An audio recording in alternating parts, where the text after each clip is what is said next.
It's the 10th day of Halloween, and today we're talking about witches' brooms. Now, any pagan worth the salt of their protection circle knows that witches' brooms stems from a fertility ritual. The handle of the broom represents the male phallus, and the bristles represent the feminine energy. It's actually a part of a wedding ceremony at the end. And it's supposed to just bring fertility and abundance to the couple in their time together. But this tradition also goes back to African cultures as well as the Roma, which were the gypsies. In the pagan ritual, you're going to jump over the broom and then you sweep out all the old energy because you're starting over. So where did the flying come in? Witches riding on brooms actually dates back to the 1400s, where it was illustrated in the manuscript The Defender of the Ladies. In this illustration, the two witches are wearing headscarves that identify them as Waldersanes, a subsect of Christianity from the 12th century.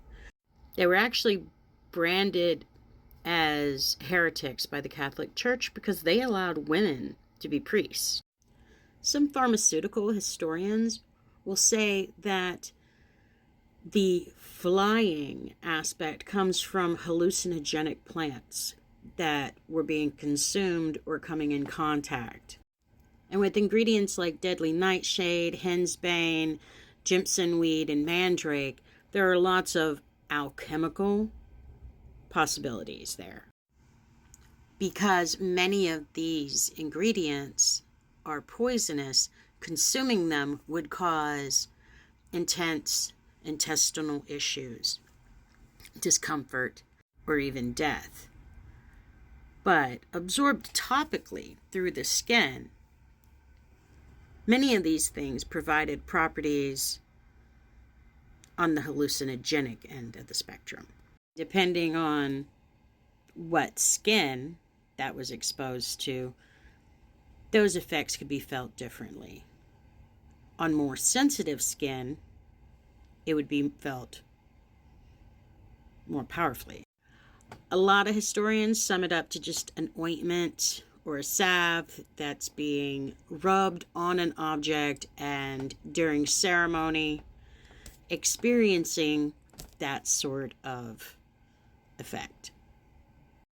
By the 17th century, the witch hunts were really amping up, and really there wasn't enough scientific evidence to prove that they weren't witches. How do you defend yourself against something like that? So all it took was for a small-minded person who had beef with you to say they saw you flying around on a broomstick, and there you go. Personally, I keep brooms over my main doors, and this is to sweep out the bad and draw in the good, clearing the pathway for positive energy. You're always going to have that one person who likes to play with the minds of the ignorant and say things like, "Oh, I was flying on my broom the other day." That's a joke, guys. Brightest blessings, y'all.